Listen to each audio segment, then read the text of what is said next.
જીવન બાપુ અટપટું છે, પણ માણસનું અવતાર બાપુ એક જ એવો છે કે ઈશ્વરને મેળવવો ને કાચી કલાક થાય જો તેવડ હોય તો. આ મેં તમને ક્યાં રૂપિયા આપ્યા છે? તમે હું બોલું છું તમે સાંભળો છો, મેં તમને ટપાલ લખી છે? આ રહ્યો ઈ જ ઈશ્વર. મને તમારામાં બધે ઈશ્વર દેખાય છે કે હું બોલું છું મારો ઈશ્વર સાંભળે છે. તમને આ નો ઈશ્વર દેખાતો હોય તમારો પ્રશ્ન છે. આ પરમ તત્વની વાત છે. આત્મ છે ને, આત્મ તત્વ છે ને, પરમ તત્વ છે. કોઈને ખબર નથી કેવો છે ને ક્યાંથી આવે છે ને ક્યાં જાય છે. આત્માનો ખોરાક જ ભજન છે. તમને ટાઈટ વાતી હોય ને બે ગોદડા મળી જાય એટલે ટાઈટ શાંત થઈ જાય. ભૂખ લાગી હોય બે રોટલા મળી જાય એટલે શાંત થઈ જાય. તરસ લાગી હોય પાણી મળી જાય એટલે શાંત થઈ જાય. જીવ છે ને, જીવ સારા કપડા ને ઘરેડા ને ગાડીઓ ને બધું મળી જાય એટલે જીવ શાંત થઈ જાય. આત્માને બાપુ ભજન મળે તો જ શાંત થાય ને, કે ભજન વગરનો બાપુ આત્મો ભૂખ્યો ભૂખ્યો ને ભૂખ્યો જરૂર ઈને ઈ છે. અને ઈ આત્માને જો ભજનનો ખોરાક મળે ને તો જ આત્મ તત્વમાંથી કાંઈક ઉગે. બાકી જય ભગવાન. તો બધું આપણે કર્યું છે, ભજન જ નથી કરતા. અને વિશ્વાસ આપણને કાંઈ છે નહીં.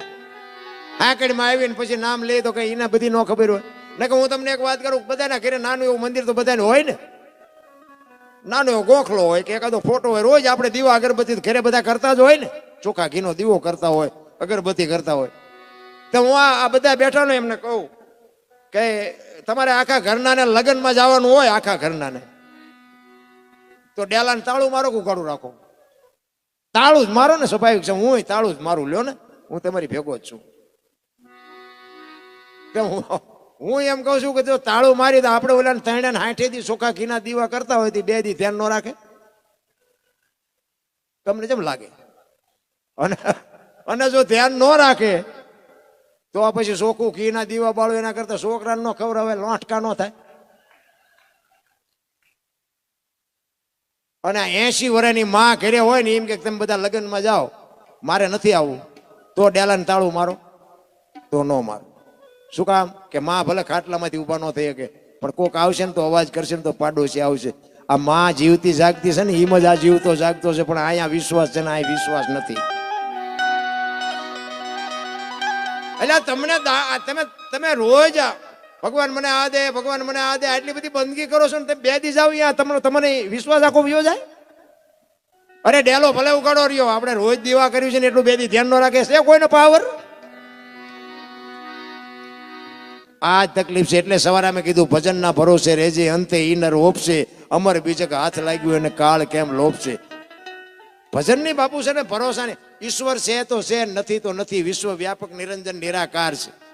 આપણા જેવો છે નહીં, આપણે ગોત્યું છે આપણા જેવો, એટલે જડતો નથી.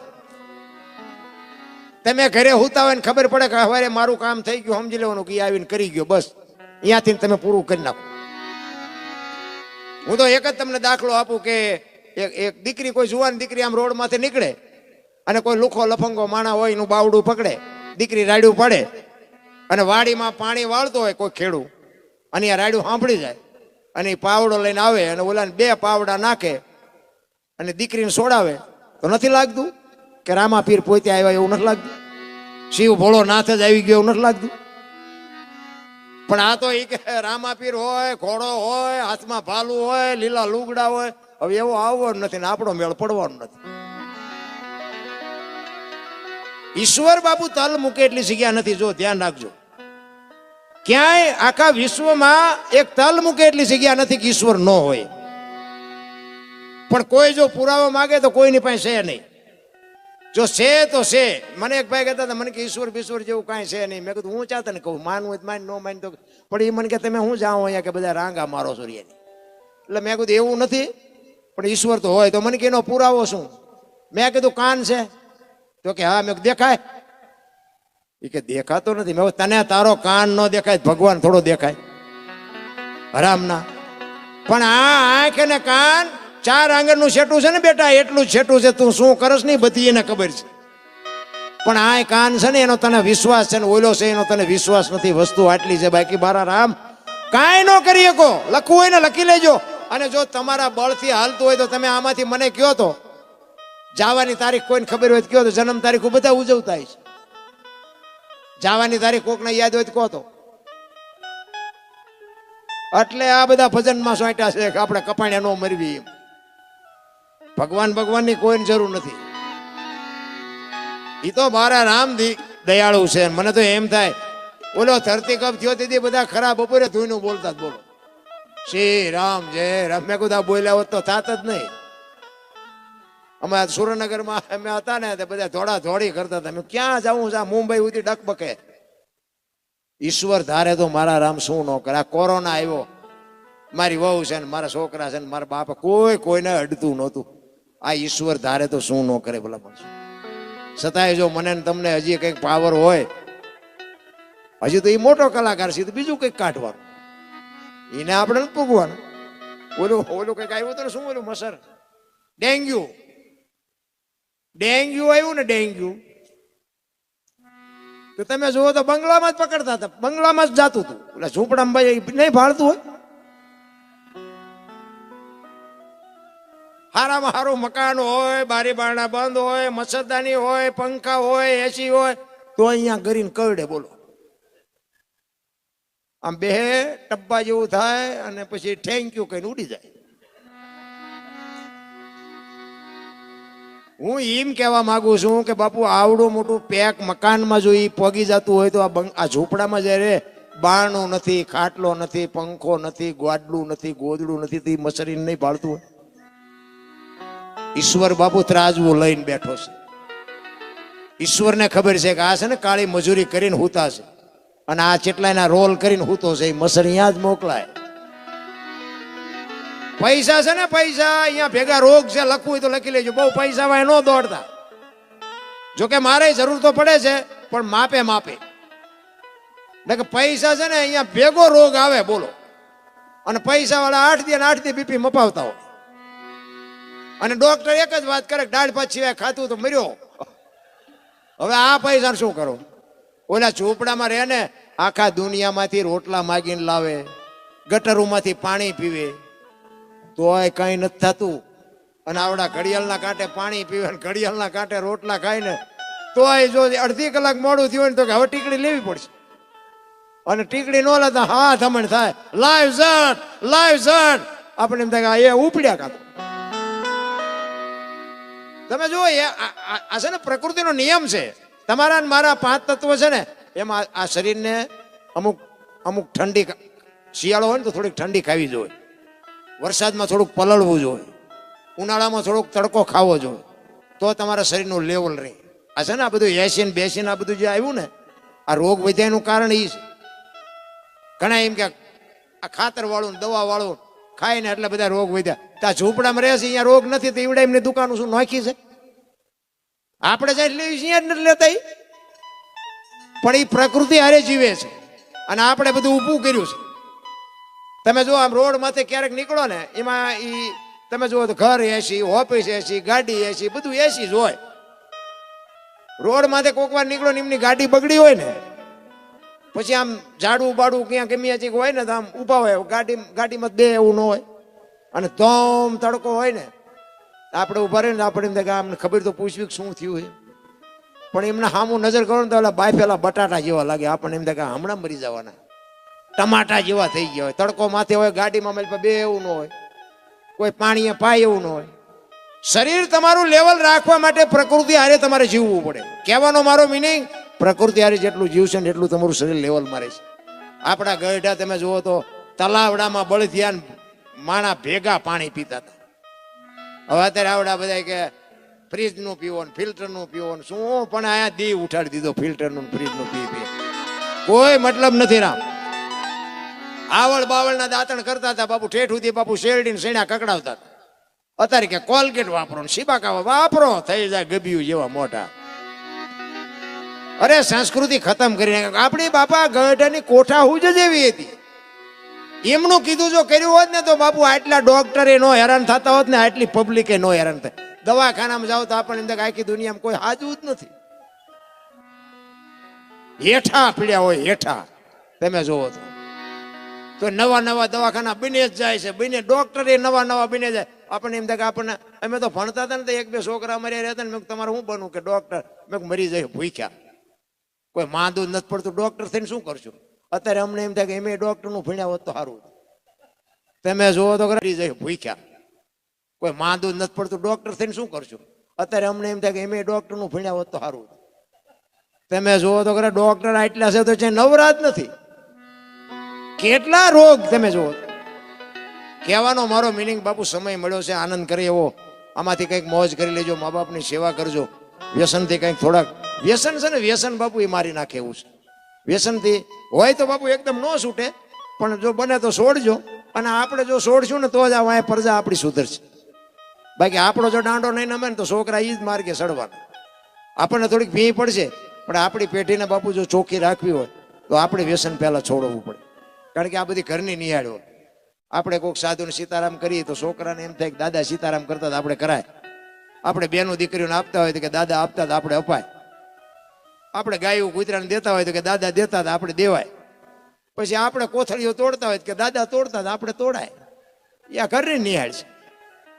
કોઈને બાપુ આ છે ને કોઈ મા બાપને એવા અરમાન ન હોય કે મારો દીકરો દારૂડિયો થાય, મારો દીકરો કોકનું ખૂન કરીને જેલમાં જાય. બાપુ કોઈ મા બાપને આ વિચાર ન હોય. તમે જોજો દારૂ કોઈ પણ માણસ પીતો હોય છે ને, કોઈ દી એનો જમે દારૂડિયો નહીં ગોતે. તમારે જોવું હોય તો તમારે માર્ક કરવો હોય તો કરજો. નકર એને દારૂ વગેરે હાલતું નથી. એને એમ ન થાય કે આપણે જમે દારૂડિયો ગોતો તો આપણે મહેમાન ગતિએ ગયા હોય તો જલસા થાય. કોઈ દી ન ગોતે. અંદર બેઠો નહીં સાચો છે, એને ખબર જ છે કે દારૂડિયો હોય ને એ મારી દીકરીને વહેલું મોડું દુઃખ જ આવે. એને ખબર પડે અંદર બેઠો એ સત્ય છે. બાકી તો બાપુ છે ને એક બે ભાઈબંધ દારૂ પી ગયેલા ને એમાં માથે સૂરજ આવેલો, તે બે વાતમાંથી વાદે સડી ગયા. એ કે સૂરજ જો ને કે કેવો માથે તપ્યો હોય. ઓલો કે સૂરજ નથી સાંધો છે. એ કે સૂરજ છે, ઓલો કે ના સાંધો છે. બે જણા પી ગયેલા બે, અને બે વાદે સડી ગયા. એમાં એક ભાઈ નીકળ્યા અહીંયાથી. એ કે ભાઈ અહીંયા આવો. એ કે હું કહું છું સૂરજ છે, આ કે છે સાંધો છે, આ ઉપર છે. કે શું છે એ મને કહું આમાં હકીકતમાં સાચું શું છે? ઓલો કે જો સૂરજ કહીશ તો ઓલો ગાળ્યું દેશે, સાંધો કહીશ તો આ ગાળ્યું દેશે. એ કે પણ હું આ ગામનો જ નથી. એ કે તું આ ગામનો ન હોય તને ન ખબર હોય. ઉપડી કે આ જેવા માણા હોય ને એવી વાત કરાય. અહીંયા છે ને અહીંયા તમે સાંભળવા બેઠો છો ને અહીંયા અમારે એવી વાત કરાય. અહીંયા પછી ધંધાની વાત ન કરાય. ધંધાનો શોખ હોય ને ધંધાની વાત કરાય. ઢોરનો શોખ હોય ને ઢોરની વાત કરાય. વાહનનો શોખ હોય ને વાહનની વાત. આ બાપુ રામચરિત માનસનું આયોજન છે, રામકથાનું. રામકથા તો રામકથા છે. રામ એનું એક તમને પ્રસંગ કહું. એક સાખી છે. વશિષ્ઠ મહારાજ ભરતને કહે છે 14 વર્ષ વનવાસ આપ્યો ને રામને, અને ભરત મોસાળમાંથી આવ્યો એટલે વશિષ્ઠ બાપુને કહે છે, ચોધાર આંસુ રડે છે કે મારી માએ કેવું કામ કર્યું, મારા ભાઈનો મારા ભાભીનો કોઈ ગુનો નહીં અને વનમાં મોકલ્યા. ભરતજી રુદન કરે છે. ત્યારે વશિષ્ઠ મહારાજ કહે છે, શું હું ભરત ભાવી પ્રબળ જીવન મરણ જસ અપજસ નફો અને નુકસાન આ કોઈના હાથની વાત નથી. અને વાત એ સાચી છે. જીવન મરણ જસ અપજસ નફો અને નુકસાન હજી આજે કોઈને ખબર નથી. વિજ્ઞાનને ભલે ગમે અહીંયા દોડવું અહીંયા દોડે. અને આટલા બધા બેઠો તમને જ પૂછું તમારો જન્મ થયો તો કેવી રીતે થયો કોઈને ખબર હોય તો કયો, અને કેવી રીતે મરવાનું છે એ ખબર હોય તો કયો. કોઈને ખબર નથી. અમે અહીંયા આવ્યા છીએ, અમને જ મળે કબજો મળે એ અમને ખબર નથી. તો કોઈ પણ માણસ ધંધો કરે એમાં નફો થવાનો છે કે નુકસાન થવાનું છે એ કોઈને ખબર નહીં. બધા નફા હાટું જ કરે છે. આવડી આ સાખી તુલસીદાસે રામાયણમાં લખી, અને રામાયણમાં એનો ઉલ્લેખ કર્યો કે નફો કોને થયો, નુકસાન કોને થયું, જીવન કોને મળ્યું, મૃત્યુ કોને મળ્યું, જ કોને મળ્યું, નબજ કોને મળ્યું. રામાયણમાં આ તમારા બાપુ વક્તા વાંચતા હશે તો આવ્યું હોય છે, નહીં આવ્યું હોય તો આવશે. એ કે નફો કોને થયો અને નુકસાન કોને થયું? તો નુકસાન બાપુ રામચંદ્ર પરમાત્માના માતુશ્રી કૌશલ્યાને થયું. જુવાન દીકરો ને વહુ બે વનમાં જતા હોય તો મા માથે કેવી વીતી છે. નુકસાન માં કૌશલ્યાને થયું અને નફો બાપુ માં સબરીને થયો. નાતે નેડો નહોતો મારા નાથને અહીંયા જઈને એનો ઉદ્ધાર કરવો પડ્યો. બાપુ આ બે રામાયણના પાત્ર. તો જીવન કોને મળ્યું અને મૃત્યુ કોને મળ્યું? મૃત્યુ મળ્યું રાજા દશરથને. રામચંદ્ર પરમાત્મા જેવો દીકરો હોવા છતાંય મૃત્યુને રોકી ન હોય કે બાપુ દશરથ રાજાને મૃત્યુ મળ્યું. અને જીવન કોને મળ્યું? અહલ્યાને. પગ એડ્યો ને બાપુ શ્રાપમાંથી મુક્ત થઈ ગઈ. તો કે આમાં જ કોને મળ્યો ને અબજ કોને મળ્યો? અબજ મળ્યો કઈ કઈ ને. આજે દુનિયા ગાળ્યું દેશે. અને જ ખાંટી ગયા વાંદરા. વાંદરાનો જ બાપુ જે બોલાય છે અત્યારે. નકર ખબર બધાય નથી. રામ રાવણ નું યુદ્ધ થયું ને, હનુમાનજી મારા સંજીવની લેવા ગયા હતા. બધા જાણીતો ઇતિહાસ છે. પર્વત ઉપાડીને આવતા હતા, ભરતે બાણ મારીને નાખ્યા હેઠા. અને હનુમાનજી બધી વાત કરી કે આવી રીતે હતું અને આવી રીતે અહીંયા પરિસ્થિતિ છે. આખી અયોધ્યામાં બધાને ખબર પડી, પણ કોઈએ ન કીધું હાલો અમે આવી. રામને કામમાં કોઈ નથી આવે વાંદરા સિવાય. એ તો અત્યારે બધા મંદિર બનાવવું છે ને આમ કરવું છે ને આરતી કરવી છે ને દર્શન કરવા છે. આ કૃષ્ણ પરમાત્મા મથુરાની જેલમાં જઈને પછી ગોકુળમાં મૂકવા આવ્યા ને, મોટી મોટી મેળી વાળે કીધું અહીંયા નહીં તો અત્યારે બધા પુણ્યમું ભરે છે. એક જ બાપુ નંદ બાવા આહિરનો દીકરો એ કે હવે જે ભગવાને ધારી છે ત્યાં છે વિયાઓ. એક જ એમ નામ નો રે ને એમ નામ દુનિયા કોઈ ગાણા ન ગાય. લોટાના સીણ્યા સાવ